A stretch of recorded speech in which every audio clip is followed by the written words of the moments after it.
Hello, beautiful souls. I hope you're doing well. Today, I have the great honor and pleasure to have with me Alex from Los Angeles. Alex is a person who has participated in JSIC, so it was a pleasure to hear about his version of what the JSIC was all about. So that was a pleasure. But today, we're here to talk about manifesting a positive reality on Terra. And Alex will bring to us a little bit about his background, his journey, and how he would like to contribute in his personal way into manifesting a positive reality on Terra. So welcome, Alex, and I leave the floor to you. Thank you, Abigaëlle. It is a pleasure to be on your channel. Yes, my name is Alex. I live in Los Angeles. I am originally, I grew up in New York City. And I have been on this awakening journey all by myself for the past 3 years until JSIC. And at JSIC, I was able to connect and meet other wonderful, beautiful, awakened people. And I'm beginning to realize that we each have this individual journey that we're on, and we each have to find our way to contribute. And one thing that I learned while I was at JSIC, and I understood that my solitude in the awakening, being surrounded by sleepers, was necessary for my soul's growth. This was actually, I guess, I agreed to it, I planned it, but it was very empowering what the JSIC experience gave me. And I remember sitting there in the audience wanting every day to be like those moments I was feeling while I was sitting in that conference and mingling with so many incredible people. Even just walking around the hotel and everything, and just imagining a world where you're walking down the street and people look you in the eye, strangers, and they say hello, they say good morning, they ask you how your day is going, and with no fear, and you can just tell everybody's at the same vibration, everyone's happy, everyone is excited to be alive, and that's what JSIC was. And I was just not, I didn't want that to go away once I got on the plane and I came home. And I was imagining a world where everyone is happy. I mean, everyone is just in agreement, and there's no fighting, there's no war, there's no illness. And I am imagining a world where healing is accessible to everyone. I know once the RV happens and all the funds that become available, for everyone's prosperity, once the quantum financial system kicks in, there's going to be, and these healing modalities become available, healing centers open up. I want to be of service somehow in that area. And I think that before we can get to the stage of meeting our galactic brothers and sisters, and yes, I want to go to the hub, and I want to visit the Excelsior, and I want to have those types of contacts, and I want to travel on a starship. I want those experiences. But I think before we can get to that stage, we need to heal the people of Terra, and we need to heal Terra, and so I want to find my way to participate, find my way to be of service. Once these healing centers start opening up, I'm just going to let spiritual guidance show me how I can be of service. The right opportunities will find their way to me. I will leave myself open when those things start to happen and manifest. I know I'll be guided to them. Yeah. But I just want, before we can have all that interaction with the off-worlders, I think we as a collective, we need to heal here first. You know, I know so many people, just in my family alone. My mom has dementia, and so many other members of my family are just ill. And, you know, and I know we have the technology because it's been suppressed. And I am fortunate right now to be part of a particular organization that has healing technology, that thanks to the great Alex Collier, I became involved in. I won't say the name or anything, but if you guys follow Alex Collier, you know the organization that I'm talking about. And I'm currently using this technology, and it is healing me of chronic pain I've had for decades, using frequency. So, and because I'm involved with that organization, I know this technology is real because I'm using it. And I'm imagining that day where everyone has access to maybe a device that they can carry that just keeps them balanced, keeps them healthy, and it's here. And we just need to get the green light that these technologies can start to get released to the public. But my being involved with that organization makes me really excited because I know I'm participating in history as I'm using that technology, and I know that it's here. It's already here. Yeah. And I feel that we're just so close. And you know, we all know about med beds and that those have been mass produced, and we're just waiting to get past this stage of chaos. You know, and I can see at the other end of that chaos, all of this beauty, all of this happiness and joy and healing. It's just, you know, I feel like I'm healing every day, you know, because I'm living with this technology. You know, I have the device on me. I'm not going to show it, but I'm wearing it right now.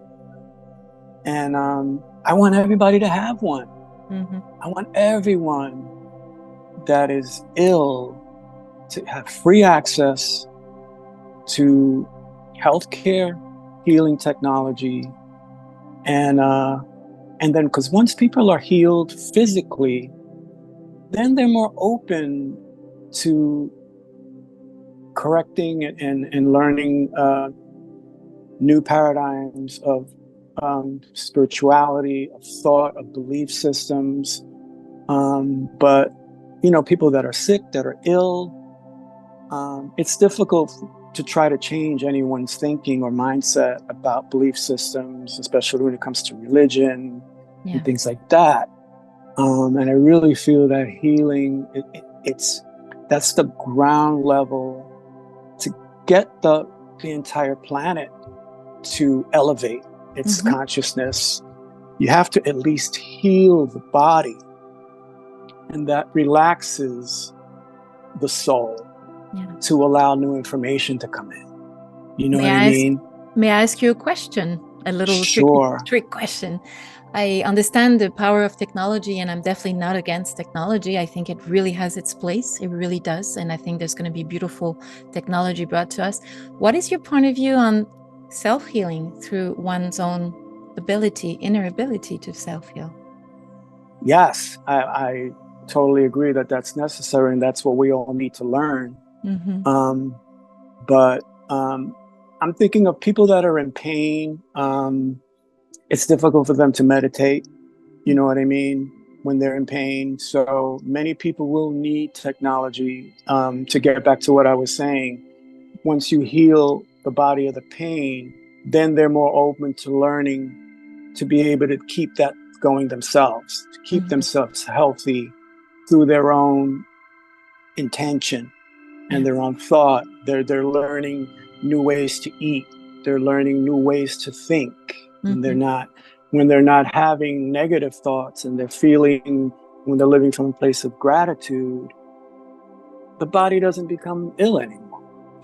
You know what I mean? And then they realize that their thoughts are manifesting their physical condition.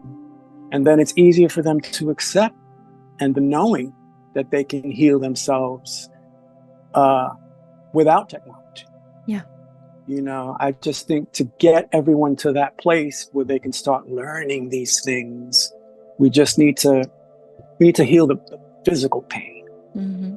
Heal the physical pain, and then their minds will open up to self-healing and just everything else that's, you know, the information that that's being hidden from them. Mm-hmm. You know what I mean? So there's a lot of physical suffering going on.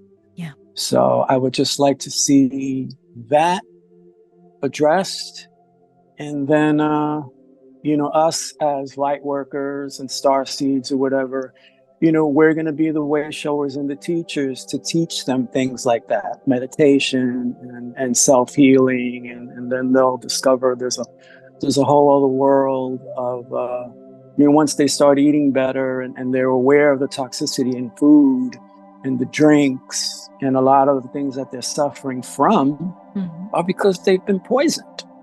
Yeah. You know what I mean? So so technology has its place. It is going to be necessary in the beginning to heal the Terrans, especially those that are severely injured and with life-threatening diseases, cancer, and those types of things. But we'll get there. We'll get there where, you know, technology for healing will just be something that will be necessary, you know, for certain cases. But once Terrans have elevated their consciousness, lifespans will increase, yeah. and it won't be, you know, necessary very often for people to need to get into a med bed because, you know, once the frequency of the planet rises, lifespan increases, and we just gotta get through the chaos. Yeah. And it's you know, so I just want to be there to watch it happen, and even people who are say placed in a med bed, but they still have beliefs of fear or whatever. You know, people like myself and others that have their minds expanded can be there to talk to them. Mm-hmm. And that would be their first step in getting them to really have that awakening. You know, they've been blessed with technology to heal them, but that's when they can start learning that there's a lot more for them to, you know, to maintain it. Mm-hmm. And I think that'll be the trigger. Yeah. That'll be the trigger for a lot of people that just need the Band-Aid ripped off. Yeah. You know what I mean? And so I'm looking to manifest the ripping off of the Band-Aid, Abigaëlle. Yeah. Because the drip of disclosure, it's so frustrating. Yeah, you know what I mean? For all of us. It's so frustrating. And, you know, it just, you know, to think that it could take, you know, many, many more years. And I just think the key disclosures of, you know, the thing and the galactics and that they're here, and that I think those are probably the first Band-Aids that need to come off quick. You know Absolutely. what I mean? I agree with you. You know, the whole religion thing and the Vatican and all that, that's another Band-Aid to be gently ripped off. And I'm fine with that one waiting a little bit. But I think, you know, the galactics and the suppression of the technologies, that's a Band-Aid that needs to come off quick. You know Absolutely. What I mean? And that would lead to triggering sleepers to question other things. Absolutely. You know what I mean? So ripping off one Band-Aid could just send them down the rabbit hole on their own. Yeah. And so I just, you know, I'm excited that I'm witnessing the fact that there's technology available that was suppressed for 100 years. Yeah. I know it's real. I see it working. Mm-hmm. I'm using it. Mm-hmm. You know what I mean? And I'm just imagining, you know, my mom getting her memories back from the loss of dementia. You know, and I think of how many people I have an aunt who's in a nursing home, full-blown Alzheimer's. Yeah. And she doesn't recognize her children. I mean, she doesn't remember anyone. And to think that that could be reversed, you know what I mean? Yeah. Just think of the joy of that. Absolutely. That, you know, to just all of a sudden remember your son or your grandchildren and realize that you had some missing time there. Yeah. But like waking up from a dream. You know what I mean? And I could just imagine the millions and millions of people on Terra that have never walked or were born blind or, you know, are missing limbs and that in this lifetime, we are living in that lifetime, that these things are going to become reality. Many of them are reality, you know, and they're just waiting for someone to pass a law to admit it, you know, to the public, you know, but, you know, I have no fear or doubt that this is in process.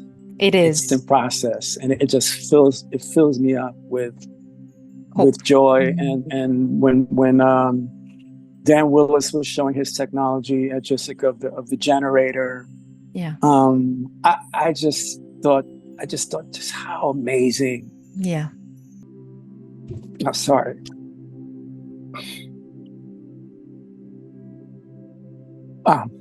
It is amazing things. How incredible and fortunate we are.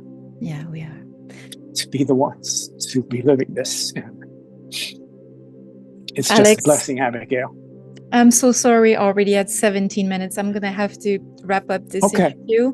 I'm sorry, time flies. Good. I was breaking down, so. Oh no, and I completely resonate with you, and I would love to speak for 2 hours with you because you're so fascinating. You have so beautiful things to bring, and your hope for Terrans and everything you want to bring with healing, and your sensitivity touches me a lot. So I thank you so much for coming on this channel and sharing with us. It's really appreciated. I look forward to watching all of the interviews, and you know, let me know when this one posts so that I can cringe at the sound of my voice. No, it would be wonderful to have your beautiful, you know, participation, and I'm sure a lot of people are going to be inspired by everything you bring and your beautiful, beautiful words, inspiring words. Thank you so much. I hope so. Thank you, Abigaëlle, so and the best of luck with these interviews, and watch your channel grow. Thank you very much. Take immense care of yourself. Thank you. Have a wonderful rest of your day. Bye-bye. Bye.